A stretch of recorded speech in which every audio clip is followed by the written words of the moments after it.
তো hello students, welcome in this video. আজকের ভিডিওতে হচ্ছে আমরা গ্রাহামের ব্যাপন সূত্র সম্বন্ধে শিখব। তো এটা হচ্ছে আমাদের যে প্রথম অধ্যায় অর্থাৎ পরিবেশ রসায়ন, তার একটা খুব গুরুত্বপূর্ণ টপিক। এখান থেকে এমসিকিউ একটু কম আসে, বাট এমসিকিউ আসে অনেক সময়ই। তো আমরা একটু দেখবো, আমরা রিলেটেড যত ধরনের ম্যাথ আছে সব শিখবো। এত ম্যাথ লাগবে না তোমাদের, মানে আসে না তেমন একটা, তবে আছে যেহেতু শিখে নেওয়া ভালো, কনসেপ্ট ক্লিয়ার হবে এবং এসে যেতেও পারে। তো সবার প্রথমে আমরা ব্যাপন কি জানবো। ব্যাপন কি তোমরা সবাই জানো, 9-10 পড়েছো। ব্যাপন হচ্ছে যে কোনো একটা রুম, কোনো একটা কক্ষ, কোনো একটা পাত্র বা যে কোনো জায়গায় হচ্ছে কোনো একটা পদার্থ, সেটা কঠিন হতে পারে, তরল হতে পারে, গ্যাসীয় হতে পারে, সেটা একটা স্বতঃস্ফূর্ত ভাবে অর্থাৎ স্পন্টেনিয়াসলি এটার একটা স্প্রেড হয়ে যাওয়ার অর্থাৎ ছড়িয়ে যাওয়ার একটা প্রবণতা থাকে। মানে হচ্ছে তুমি যখন পারফিউম দিলে তখন ওই পারফিউমটা চারিদিকে ছড়িয়ে গেল, অথবা তুমি জলের মধ্যে যখন রং মিশালে সেই রংটা জলে মিশে যাবে, পুরাটা জলে ছড়িয়ে যাবে। অথবা কঠিন পদার্থের ক্ষেত্রে উদাহরণ হচ্ছে যে আমরা যখন চক দিয়ে লিখি বোর্ডে, কয়েক ঘন্টা পর দেখা যায় ওই চকের গুঁড়াগুলো কিছুটা ছড়িয়ে গিয়েছে। তো এই সব কিছুই হচ্ছে ব্যাপন। আমি জানি তোমরা এটা জানো। তো ব্যাপনের তো গ্রাহামের যে ব্যাপন সূত্র সেটা মূলত ব্যাপনের হার নিয়ে কথা বলে। গ্রাহামের ব্যাপন সূত্র। তো ব্যাপন হারটা হচ্ছে যে এক সেকেন্ডে বা একক সময়ে কত আয়তন জুড়ে ওই পদার্থটা ছড়িয়ে গেল, ঠিক আছে। অর্থাৎ গ্রাহামের ব্যাপন সূত্র হচ্ছে ব্যাপন হার নিয়ে ডিসকাস করে। আমাদের যে ব্যাপন হার, ব্যাপনের রেট, এক সেকেন্ডে কত আয়তনে ছড়ালো, সেটা হচ্ছে আর। এবং গ্রাহামের মতে হচ্ছে এই যে ব্যাপন হার, সেটা ওই গ্যাসের ঘনত্বের বর্গমূলের ব্যস্তানুপাতিক। অর্থাৎ এই ব্যাপন হার হচ্ছে ঘনত্বের বর্গমূলের ব্যস্তানুপাতিক। ঘনত্ব ডি, তার বর্গমূল মানে রুট, তার ব্যস্তানুপাতিক। ওকে, এখান থেকে আমরা জানি, এখান থেকে বলা যায় R1/R2 ইকুয়াল টু √d2/d1। ওকে, তো সেম ভাবে এখান থেকে একটা অনুসিদ্ধান্ত আসে যে R সমানুপাতিক হচ্ছে 1/√m। m কি? m হচ্ছে গ্যাসের আণবিক ভর। ওকে, ঘনত্ব আর আণবিক ভর কিন্তু সিমিলার জিনিস। ঘনত্ব বাড়া মানে ভর বাড়া, আণবিক ভর মানে আণবিক ভর তো আণবিক ভরই, তাই না? তো গ্যাসের যে ব্যাপন হার, সেটা ওই গ্যাসের যে হচ্ছে আণবিক ভর তার বর্গমূলের ব্যস্তানুপাতিক। তো এখান থেকে বলা যায় যে এটার মান হবে √m2/m1। তো এখানে কিন্তু আমরা দুইটা গ্যাসের মধ্যে তুলনা করছি, R1 R2 দুইটা গ্যাস। তো D2 D1 হচ্ছে দুইটা গ্যাসের ঘনত্ব আলাদা আলাদা, এবং M2 M1 দুইটা আলাদা আলাদা গ্যাসের আণবিক ভর। এতটুকুই। তো এখন আমরা হচ্ছে ডাইরেক্ট ম্যাথে চলে যেতে পারি।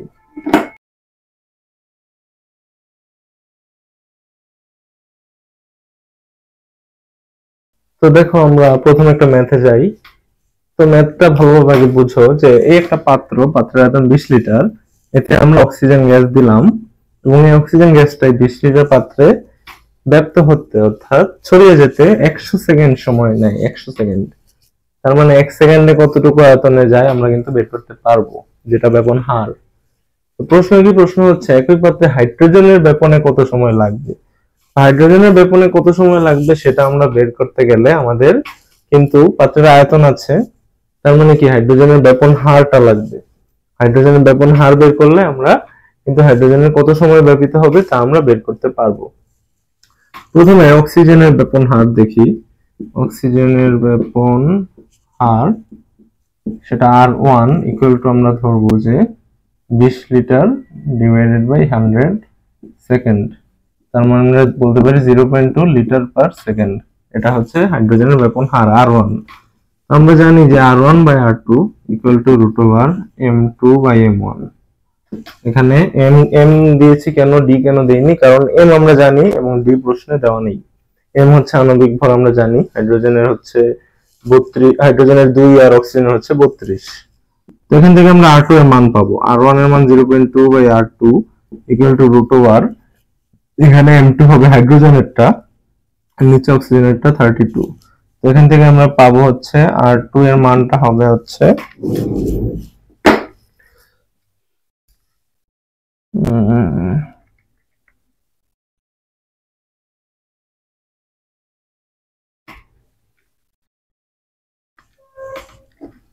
মানটা হবে হচ্ছে 0.8 লিটার পার সেকেন্ড।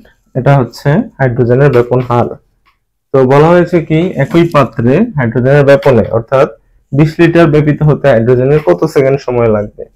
তো এখান থেকে কিন্তু একটা সূত্র বলা যায় যে R into T equal to V, এটা কিন্তু বলা যায়। তো এখানে 0.8 ইন্টু হচ্ছে টি ইকুয়াল টু হচ্ছে 20, মানে টি এর মান হচ্ছে 20/0.8।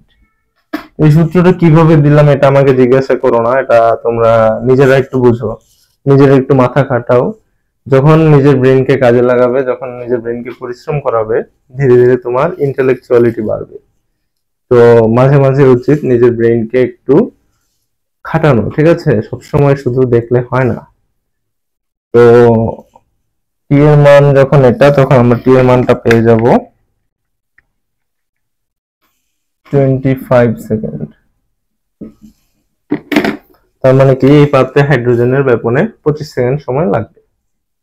তো দেখো আমরা কিন্তু আমাদের কোয়েশ্চেন 2 তে চলে আসছি। তো কোয়েশ্চেন 2 টা একটু দেখি। তো দুইটা পাত্র দেওয়া আছে, এই পাত্রে অক্সিজেন গ্যাস এবং এই পাত্রে বি নামে একটা গ্যাস আছে। তো অক্সিজেন গ্যাস এই পাত্রে 100 সেকেন্ডে ছড়িয়ে যায় এবং এদিকে বি গ্যাসটি 117 সেকেন্ডে ছড়াতে পারে। তো প্রশ্ন হচ্ছে বি গ্যাসের নাম কি। তো এটা কিন্তু গ্রাহামের ব্যাপন সূত্র দিয়ে সলভ করা যাবে।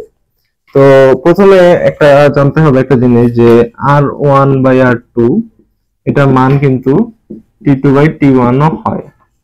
এটাও একটা সূত্র, √M2/M1 √T2/T1 এর মতো একটা সূত্র। প্রুফটা দেখিয়ে দিই। প্রুফটা একটু দেখি যে এই একটা পাত্র, এই একটা পাত্র, এদের আয়তন সেম, এই দুইটার আয়তন ধরি আমরা সেম। তাহলে এই পাত্রের মধ্যে যদি যে একটা গ্যাস তার R1 এবং এই গ্যাসের R2 ব্যাপন হার, তাহলে এর ছড়াতে টাইম লাগবে T1, এর ছড়াতে লাগবে টাইম T2। তাহলে আমরা বলতে পারি V equal to R1 T1 এবং V equal to R2 T2। ওকে, তো এখান থেকে আমরা বলতে পারি R1/R2 ইকুয়াল টু T2/T1। কারণ কি, কারণ হচ্ছে এটা ইকুয়াল টু এটা, R1 T1 equal to R2 T2, সেখান থেকে R1/R2 ইকুয়াল টু T2/T1। একটা জিনিস হয়তো তোমরা কেউ কেউ না বুঝতে পারো যে V ইকুয়াল টু RT এটা হলো কিভাবে। দেখো আর মানে কি, যে 1 সেকেন্ডে কতটুকু ছড়ায়, ঠিক আছে? 1 সেকেন্ডে ছড়ায় আর পরিমাণ, তাহলে টি সেকেন্ডে ছড়াবে হচ্ছে আর টি পরিমাণ, এবং ভি কিন্তু সেই আয়তনটাই যে কতটুকু ছড়ালো, ঠিক আছে? আর এর একক কি, আর এর একক হচ্ছে লিটার পার সেকেন্ড। তার মানে ধরো হচ্ছে 10 যদি হয় আর এর মান, তার মানে 1 সেকেন্ডে 10 লিটার ছড়ায়, তাহলে টি সেকেন্ডে ছড়াবে 10 ইন্টু টি বা আর ইন্টু টি। তো তোমরা কিন্তু এই সূত্রটা বুঝলে। এখন এই সূত্রটা আমরা ইউজ করে এখান থেকে R1/R2 বের করবো। R1/R2 এর মান হবে 117/100। তো এখন এখান থেকে আমরা পাবো 1.17। তো এখান থেকে আমরা এই এখান থেকে কিন্তু আমরা একটা ইনফরমেশন জানি যে এই গ্যাসটা অক্সিজেন। অক্সিজেন গ্যাসের আণবিক ভর আমাদের জানা আছে, m এর মান। তাহলে এখান থেকে আমরা বলি R1/R2 ইকুয়াল টু √M2/M1। তার মানে হচ্ছে যে M2 হচ্ছে বি গ্যাসটা, তার মানে বি গ্যাসটা বি রেখে দেই, আর M1 হচ্ছে অক্সিজেন, তার মানে 32, ঠিক আছে? তো এখান থেকে কিন্তু আমরা বি এর মানটা পাবো। দেখি 1.17 ইকুয়াল টু √B/32। ক্যালকুলেশন করলে আমরা দেখতে পারবো বি এর মানটা আসে 43.8। তো এটা কিন্তু আমরা জানি কার্বন ডাই অক্সাইডের আণবিক ভর 44, তার কাছাকাছি কিন্তু, ঠিক আছে? তার মানে তোমরা বলে দিবে যে এই বি গ্যাসটি হচ্ছে কার্বন ডাই অক্সাইড, শেষ। তো এখান থেকে আর তেমন কোনো জটিল ম্যাথ আসে না, এই সূত্রের মধ্যেই ম্যাথ আসে। সর্বোচ্চ √D2/D1 এর ম্যাথ আসতে পারে, ওইটা তোমরা একক সেম রেখে তোমরা হচ্ছে ম্যাথ গুলা করে দিবে। কারণ হচ্ছে যখন আমরা রেশিও বের করি তখন এককের একক জাস্ট সেম হলেই হয়, কোনটা এমকেএস সিজিএস এটা মিক্স হলে কোনো সমস্যা নেই। তো এভাবে তোমরা ম্যাথ গুলা করতে পারবে। তো আশা করি তোমরা বুঝেছো, ভিডিওটা ভালো লেগেছে। যদি কোনো মন্তব্য মতামত থাকে অবশ্যই কমেন্ট বক্সে জানাবে। চ্যানেলটা অবশ্যই সাবস্ক্রাইব করবে। তো ঠিক আছে, ধন্যবাদ।